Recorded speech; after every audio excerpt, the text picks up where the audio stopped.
الحمد لله رب العالمين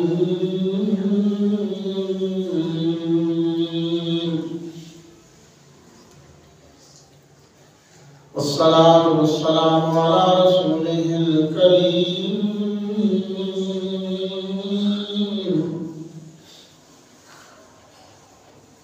وعلى آله وأصحابه وأهل بيته وأزواجه وأولياء ملته وعلماء أهل سنته أجمعين.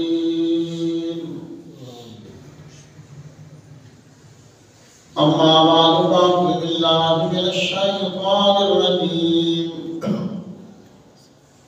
بسم الله الرحمن الرحيم.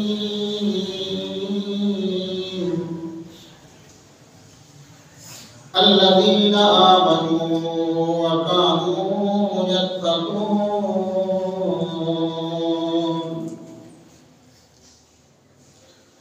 صدق الله العظيم وصدق رسوله النبي الكريم الأمين. قال الله تبارك وتعالى في شان محبوبه مخبرا وآمرا: إن الله وملائكته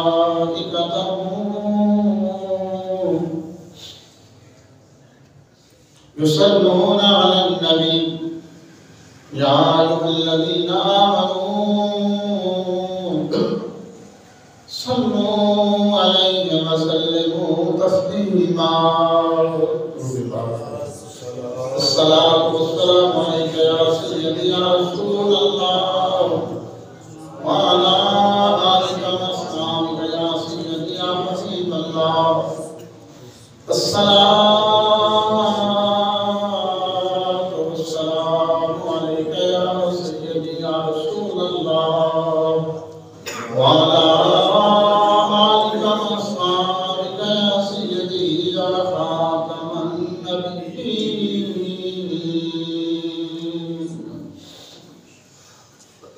حمد و ثنا کے بعد دعا ہے اللہ وحدہ لا شریک کے حق کہنے کی آپ کو سن کر ہم سب کو اس پہ عمل کی توفیق عطا فرمائے. اللہ تعالیٰ اپنے شان کریمی شان قدوسیت کا صدقہ پیغمبر اسلام کے نالان پاک کے توسل سے تصدق سے اللہ تعالیٰ جمعۃ المبارک کے فیوز و برکات نصیب فرمائے اور ہماری اس ناقص کمزور عبادت کو درجہ قبولیت عطا فرمائے. خوشبخت اور بانصیبہ برداشت پہلی اذان ہوئی آپ تیار ہو کر باروز کریم پروردگار عالم کے حضور جمعۃ المبارک کی ادائیگی اور اپنی سطاعت بندگی کے لیے تشریف لائے ہیں. اللہ تعالیٰ ہماری صحیح کو کاوش کو قبول فرمائے اور جو زندگی کے چند سانس باقی ہیں، چند دن باقی ہیں، اللہ تعالیٰ اسی طرح نمازیں پڑھنا، تلاوت قرآن، اعمال صالحہ، قرآن و سنت، شریعت محمد علیہ تحیت والسلام میں خوف میں حضور کی محبت میں اللہ تعالیٰ زندگی بسر کرنا نصیب فرمائے. ہم گزشتہ کئی جمعۃ المبارک کے خطبات میں آغاز ہمیں سید الاولیاء سیدنا شیخ عبد القادر جیلانی وصفات غوث سمدانی غوث اعظم مستقیل رضی اللہ تعالیٰ عنہ کہ اس سے مبارک کے حوالے سے کیا تھا. ابھی تک پوری اولیاء اعظام کے حضور ہم آپ کی زندگی کیسی تھی. اللہ تعالیٰ نے آپ کو منصب ولایت اور اپنے مقربین اور صالحین بندوں کی شمار فرمایا۔ اس لیے ہم گفتگو کر رہے تھے، اللہ تعالیٰ نے قرآن کریم میں اکثر مقامات پر ارشاد فرمایا اولیاء اعظام کی زندگی کیا ہے، منصب ولایت سے فائز ہونے کے لیے بندہ مومن کو، انسان کو، غلام رسول کو کن کن مراحل سے گزرنا پڑتا ہے۔ دنیا کی خواہشات، نمود و نمائش سب چھوڑنی پڑتی ہیں اور اپنا سب کچھ اپنے کریم پروردگار عالم حضور، اپنا ذہن، اپنی فکر، اپنا سوچ، اپنے جسم، اپنی متعلقات سب کچھ اللہ کے حضور سب تسلیم خام کرنا ہوتے ہیں۔ پھر جا کر انسان اللہ تعالیٰ کے ہاں منصب ولایت میں فائز ہوتا ہے۔ ہم نے اس میں بڑی کثرت سے گفتگو کی ہے، جیسے حضور کے حدیث پاک ہے اور بڑی صلاح آتا اور ایک عام سا قاعدہ اور قانون حدیث پاک میں بیان کر دیا گیا ہے کہ انسان ولی کیسے بنتا ہے، ولی کیسے بنتا ہے، اللہ کا دوست کیسے بنتا ہے، بارگاہ ناز میں اس کو اتنی عزت اور اتنا مقام اور اتنا قرب کیسے ملتا ہے۔ اس کا ایک قرآن کریم میں اور حدیث پاک میں ایک اس کا ایک قاعدہ اور قانون بیان ہے کہ اللہ تعالیٰ اور بندے کے ہاں لا تعداد پردے ہیں، حجاب ہیں، پردے ہیں اللہ تعالیٰ لا تعداد۔ اور جب بندہ سجدہ کرتا ہے، ایک سجدہ کرتا ہے تو ایک پردہ بندے اور اللہ تعالیٰ کو کرتا ہے۔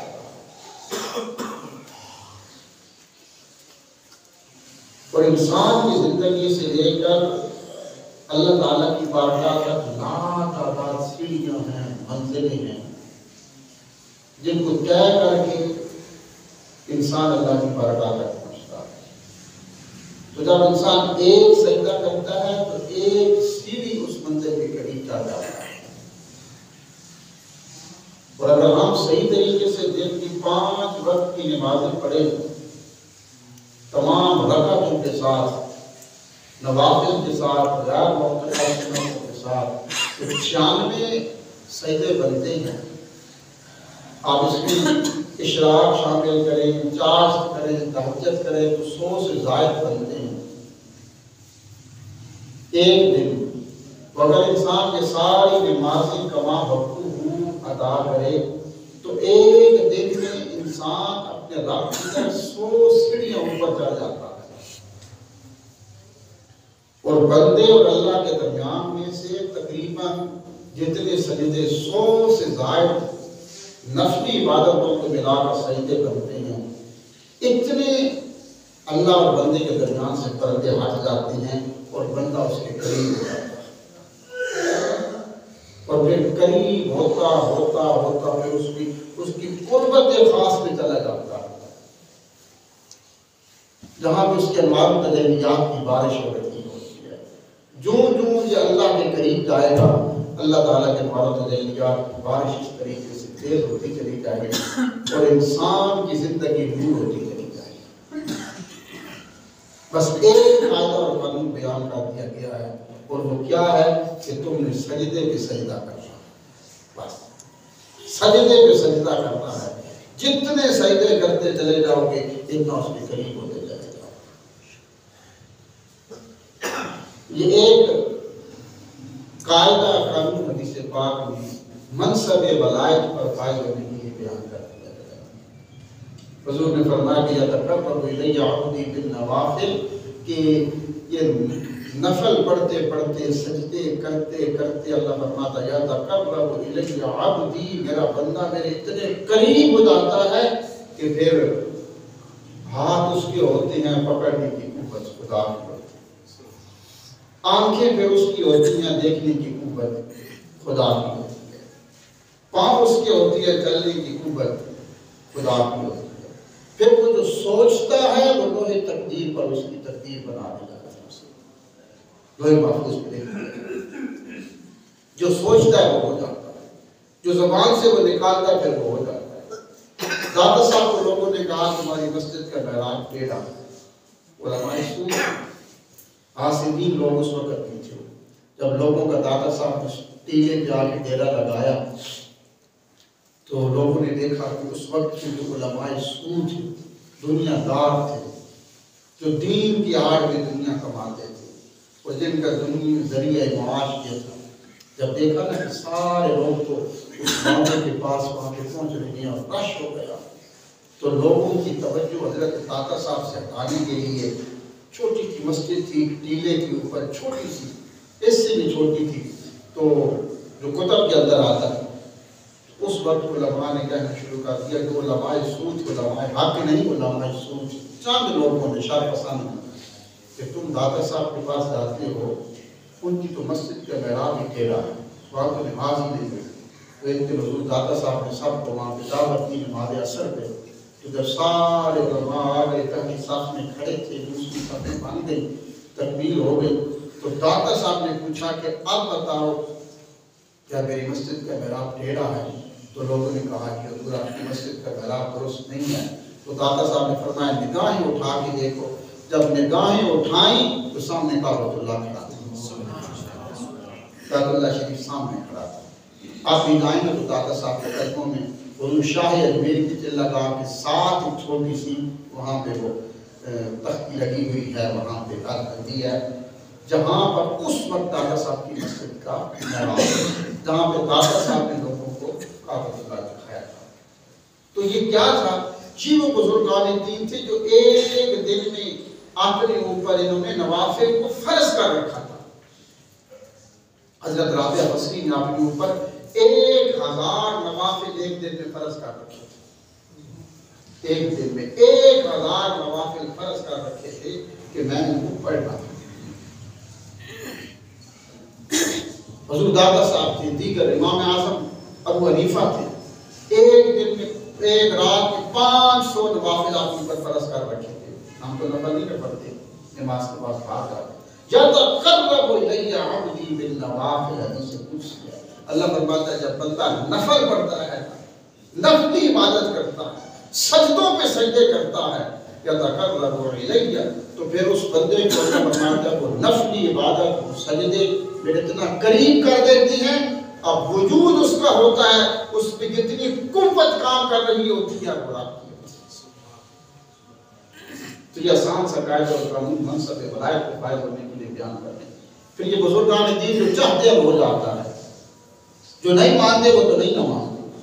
شرک پور شریف میں حضرت میاں شیر محمد شرک پوری رحمۃ اللہ تعالی علیہ، شرک پور شریف بہت بڑا آستانہ ہے، شرک پور شریف میں حضرت میاں شیر محمد شرک پوری رحمۃ اللہ تعالی علیہ، آپ اس وقت حیات تھے، آپ کا دور تھا، تو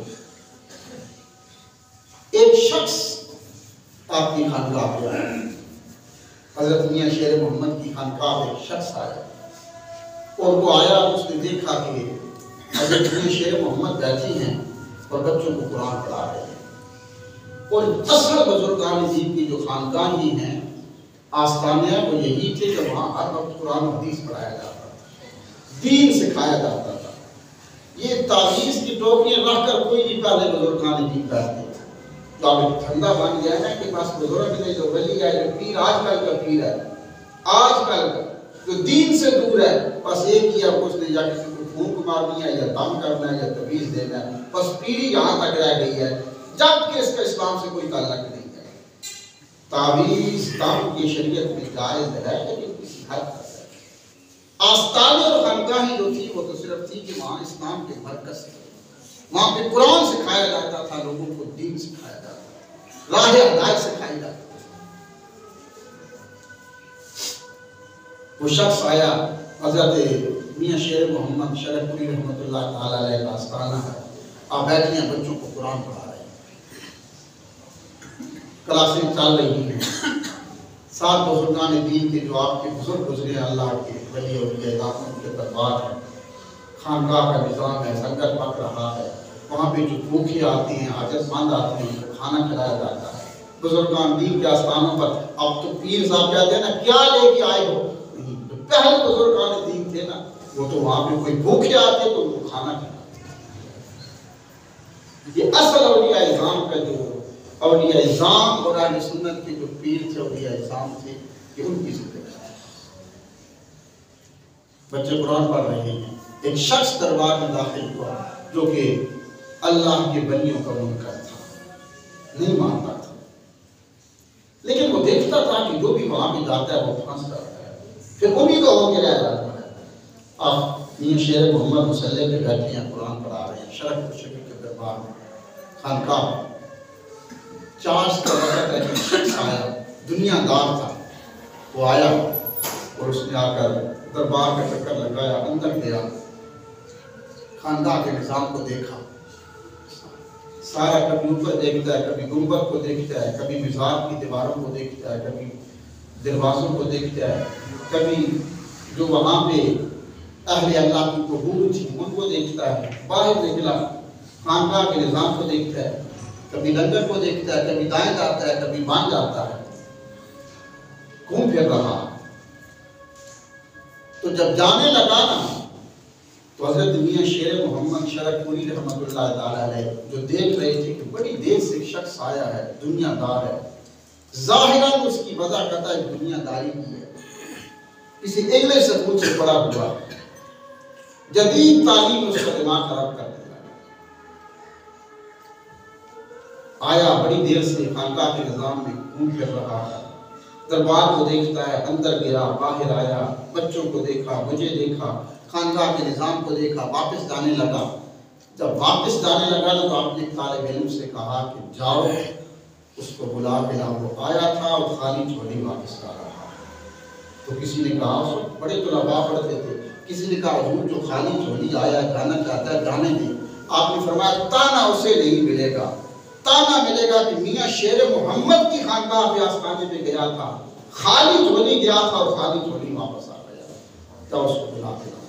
ایک طالب علم دوڑتا گیا، اس کو جا کے وہ جوتے پہن رہا تھا، اس کو پکڑا، آپ تو حضرت صاحب بلا رہے ہیں ہمارے استاد، وہ آیا، آپ نے اس کو پاس بٹھایا، طلباء پڑھ رہے ہیں، چاشت کا وقت ہے، آپ نے فرمایا کہ میاں تم آئے تھے اور کافی دیر سے میں دیکھ رہا ہوں کہ تم خانقاہ کا نظام دیکھ رہے ہو، کبھی دربار کے اندر جاتے ہو، باہر آتے ہو، گنبد کو دیکھتے ہو، دربار دیکھتے ہو، خانقاہ کا لنگر دیکھتے ہو، جہاں پہ مسکین غربا کھانا کھا رہے ہیں ان کو دیکھتے ہو، بچوں کو تم نے دیکھا، بات نہیں کی تو واپس آ رہے ہو۔ اس نے کہا کہ حضور بات یہ ہے کہ میں اللہ کے ولیوں کو نہیں مانتا، میں ان کا منکر، یہ سب ایک ڈھونگ ہے، ایک فراڈ ہے، ایک جھوٹ ہے، میں ان کے تصرفات کے، ان کے اختیارات کا، کرامات کا قائل ہوں۔ تو فرمایا پھر کیوں آئے تھے؟ اس نے کہا میں صرف اس لیے آیا تھا کہ دیکھنے کے لیے کہ ان اللہ کے ولیوں نے اپنی خانقاہوں پر وہ کون سے ایسے دال لگا رکھی ہیں جن پر یہ لوگ آتے ہیں، جو بھی آتا ہے پھر آپ کا ہی ہو جاتا ہے، بس وہ دیکھنے آیا تھا۔ آپ نے فرمایا پھر وہ جال نظر آیا اس میں لوگ پھنستے ہیں؟ کہا نہیں، کہا اس موضوع پہ بات نہیں کرتے ہیں، مہمان ہو پہلے کھانا کھاؤ پھر اس موضوع پہ بات کرتے ہیں۔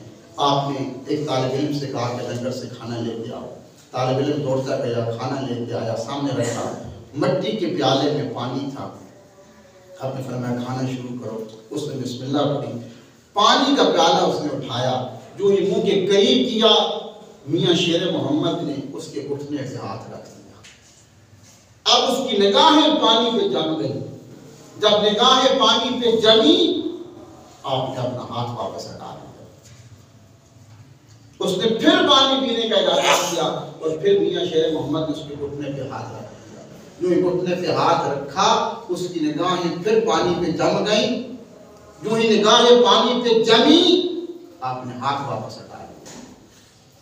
جب تیسری دفعہ اس نے پانی پینے کا ارادہ کیا پھر میاں شیر محمد نے اس کے گھٹنے پہ ہاتھ رکھا، جو ہی رکھا اس کی نگاہیں پھر اس پیالے میں موجود پانی پہ جم گئی، جو ہی ہاتھ ہٹانے لگے اس نے ہاتھ پکڑ لیا. اس نے کہا بھاس نہ ہٹانا. فرمایا کیوں؟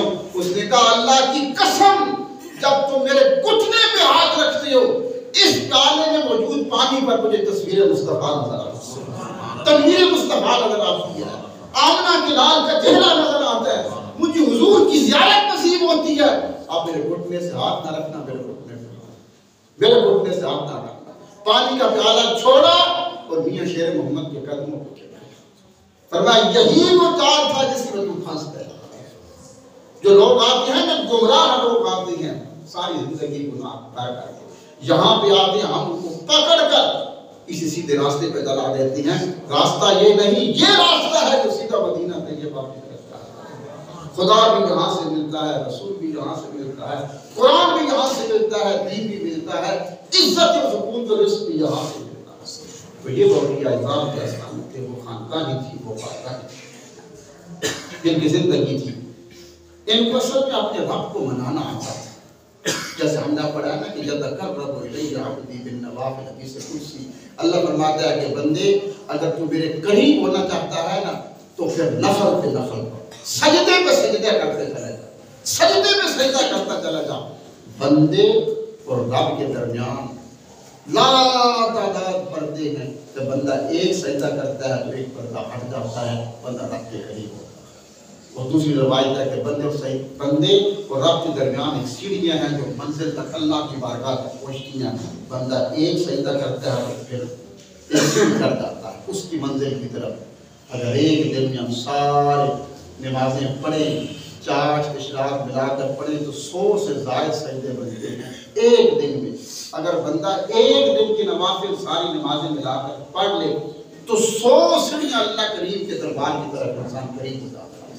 اور بندے اور رب کے درمیان سے 100 پردے ہٹ جاتے ہیں اور بندہ اللہ کی قربت میں چلا جاتا ہے. ایک خاص ایک مختصر سا چھوٹا سا اللہ کے لیے قرآن القاعدہ بنا کہ ولی بننا اتنا مشکل نہیں ہے. منصب ولایت کے فائز ہونے کے لیے بس یہ ہے جیسے اولیاء اعظام جو تھے اپنے اوپر نوافل فرض کر رکھے. ہم تو بھاگ جاتے ہیں نفل نہیں پڑھتے, بھی پڑھے تو ثواب ہے, نہ پڑھے تو گناہ نہیں. آسان سی بات یاد ہو گئی. کسی جگہ میں نفل نہیں پڑھے تو کہتا ہے کہ پڑھ لے تو ثواب ہے, نہ پڑھے تو گناہ نہیں. آسان سی بات یاد ہے. اللہ فرماتا ہے نفل پڑھو. حضور نے فرمایا نفل پڑھو. قیامت کے دن تک تمہاری اگر نمازیں کم ہوگی نا, فرض نمازیں, تو یہی نوافل شامل کر کے تمہاری نمازوں کو پورا کر لیا جائے.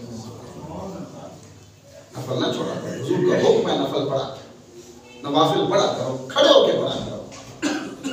یہ بزرگان دین جو پڑھ رہے تھے یہ وہ لوگ تھے ان کو منصب ولایت ایسی اللہ کی بارگاہ کا قرب ان کو ایسے نصیب ہوا. اللہ کے صالحین بندوں میں ایسے بھی شمار.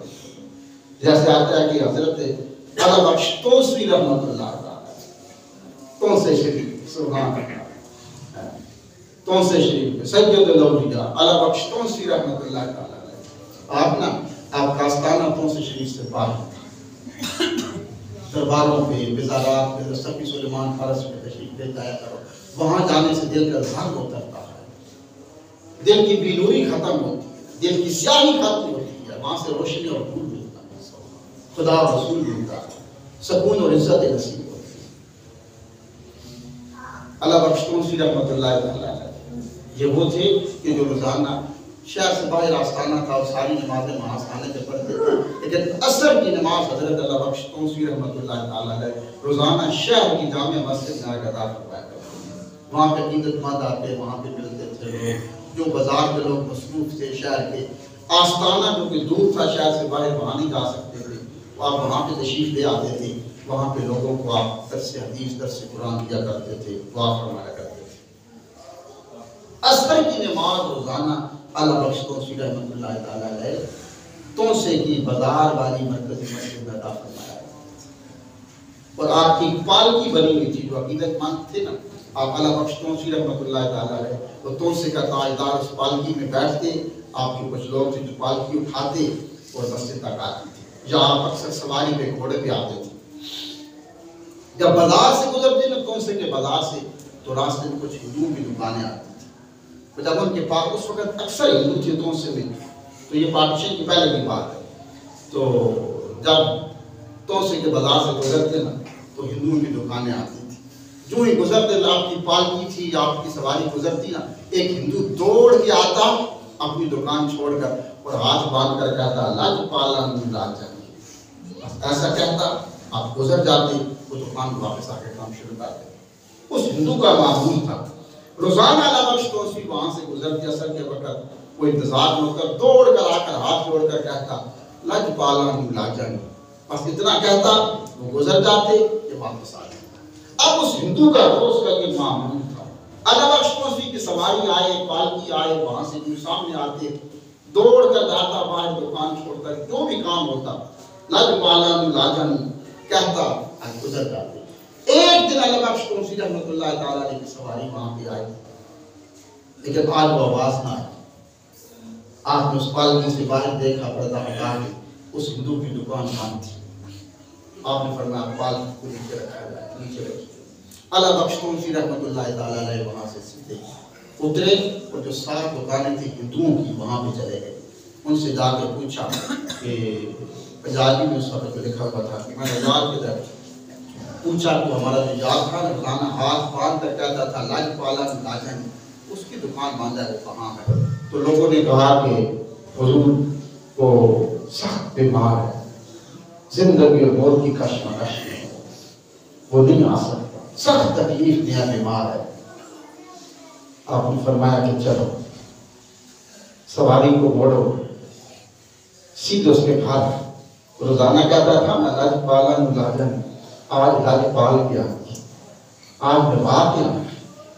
اب سیدھے وہاں پہ چلے گئے، اس ہندو کے محلے میں گئے، اس کے گھر میں گئے، اس کو پوچھا، دروازے پہ دستک دی۔ اس وقت کے جو لوگ تھے نا ہندو تھے، وہ بھی اہل اعظام کا بڑا احترام کرتے تھے، آپ بھی کرتے ہیں ہندوستان۔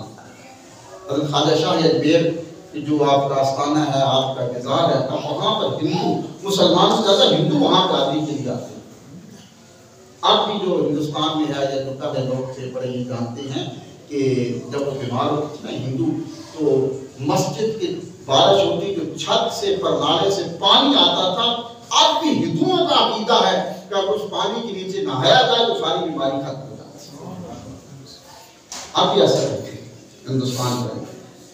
تو آپ نے فرمایا کہ اب چلو اس کے گھر میں چلتے ہیں۔ اس کے گھر میں پہنچے، دروازے پہ دستک کی، ہندو نے دروازہ کھولا تو سامنے دیکھا علامہ بخش توسیع کا تاجدار بزرگ، دروازہ کھولا، اندر لے کر کے چارپائی پہ بٹھایا تو کہا حضور آپ کیسے آئے؟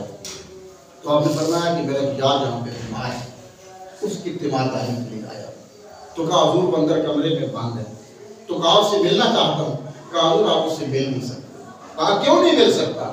کہا کہ وہ تو حیات کی کشمکش ہے، حضور اس کی روح نکل رہی ہے، اور ہمارے ہندوؤں کا طریقہ ہے کہ جب کسی کی روح نکلتی ہے تو ہم اس کی باہر سے دروازے کو بند کر دیتے ہیں، جب تک اس کی روح نہیں نکل جاتی ہم باہر سے کھلی نہیں کھولتے۔ تو آپ نے فرمایا نہیں، میں اس سے ملنا چاہتا ہوں۔ تو انہوں نے ہاتھ باندھ کر کہا حضور ہماری خاندان ہے، ہماری ہندو ہیں، رسم ہے، آپ یہ ہمارے مذہبی معاملات ہیں، آپ اندر نہیں جا سکتے، جب تک اس کی روح نہیں نکل جاتی حضور آپ اندر نہیں جا سکتے۔ آپ نے پھر کہا کہ میں نے اسے ملنا۔ روزانہ کہتا تھا نہ لج پالا نہ چل، آج میں لج پالنے آیا ہوں، وفا کرنے نبھانے آیا ہوں، آج مجھے ملنا ہے۔ حضور ہم نے کہا ہے کہ تم اندر نہیں جا سکتے جب تک اس کی روح نہیں نکل جاتی، آپ اندر نہیں جا سکتے۔ آپ نے فرمایا پھر سنو، جب تک میں اندر نہیں جاؤں گا اس کی روح نہیں نکلے گی۔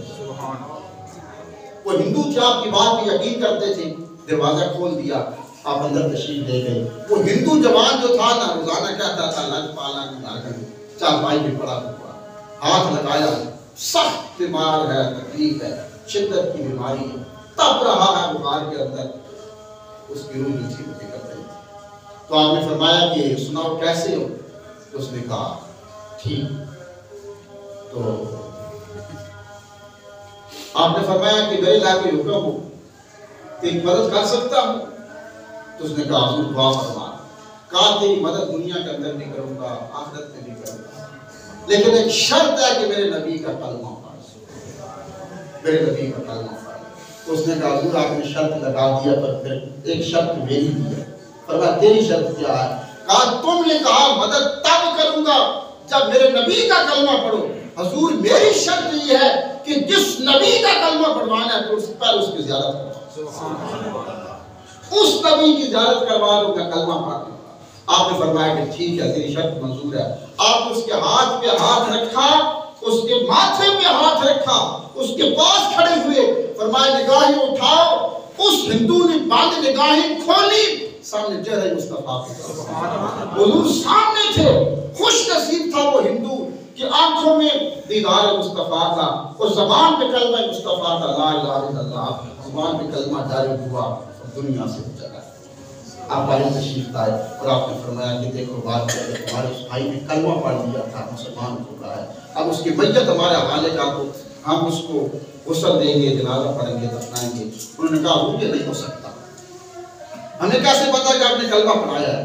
ہم اس کی چتا کو جلائیں گے اور اس کی راہ کو پہاڑوں پہ بکھیر دیں گے، تمہارے حوالے نہیں کریں گے۔ آپ نے فرمایا دیکھو ہم اس کو دفنائیں گے، غسل دیں گے، دفنائیں گے، کفنائیں گے۔ انہوں نے کہا حضور ہم اس کو جلائیں گے۔ بات بڑھتی چلی گئی، بڑھتی چلی گئی۔ آپ نے فرمایا پھر ٹھیک ہے، اگر تم اپنی بات پہ اس پر ضد کہ ہم اس کو جلائیں گے تو پھر جلاؤ اس کو، میں بھی دیکھتا ہوں وہ کون سی آگ ہے جو اس میں مسلم کو جلاتی ہے۔ چنانچہ توسے کے بازار کے اندر پھر لکڑیاں اکٹھی کی گئی، پورا توسے کا شہر وہاں پہ شامل اکٹھا تھا۔ عصر کا وقت تھا، عصر کی نماز کے بعد لکڑیاں اکٹھی کی گئیں۔ حضرت علامہ بخش توسوی ساتھ کھڑے ہو گئے۔ جب ان لکڑیوں کو جلایا گیا، جب آگ بھڑکنے لگی، علامہ بخش توسوی کے ہاتھ میں تسبیح تھی۔ اس نو مسلم جو پہلے ہندو تھا، نو مسلم کی میت کو جب وہاں پہ رکھا گیا، ہزاروں کی تعداد میں توسے کے ہندو وہاں پہ سامنے کھڑے تھے۔ آپ نے فرمایا کہ ٹھیک ہے، جب اس نو مسلم کی میت کو وہاں پہ رکھا گیا، آپ کے ہاتھ میں تسبیح تھی، وہ ایک لکڑی ڈالتے تھے، آپ ایک تسبیح کا دانہ پھینکتے، وہ لکڑی ڈال کے تسبیح کا دانہ پھینکتے۔ جب آگ بھڑک بھڑک کر ٹھنڈی ہو گئی، ختم ہو گئی، تو اس وقت آپ لوگوں نے دیکھا کہ اس آگ نے ایک بال تک اس نو مسلم کا نہیں جلایا۔ پہلے سے زیادہ خوبصورت تھا۔ انہوں نے کہا کہ ٹھیک ہے ہم آپ کے حوالے کر دیا۔ توسے کے بازار میں اس کا جنازہ اٹھا۔ جب اس کا جنازہ اٹھا، علامہ بخش توسوی نے جنازہ پڑھایا۔ پھر جب اس کو میت قبر میں اتارنے لگے، میت اتاری گئی، مٹی ڈال رہے تھے، اب قبر کے سرانے کھڑے تھے تو مسکرانے لگے۔ کسی نے کہا مسکرانے کا وقت نہیں ہوتا، کیوں مسکرائے ہو؟ کہا اس لیے مسکراتا ہوں، اب بھی وہ کہہ رہا ہے کہ لج پالا ملاجا، وہ قبر میں کہہ رہا ہے کہ لج پالا ملاجا نہیں۔ اللہ کی ولی وہ ہوتی ہے کہ جن کے دامن اگر پکڑ لیا جائے کہ دنیا بھی انسان کی ہے، آخرت بھی انسان کی ہے، خدا بھی اس کا ہے، رسول بھی اس کا ہے۔ دعا کہ اللہ تعالی ہمیں توفیق عطا فرمائے۔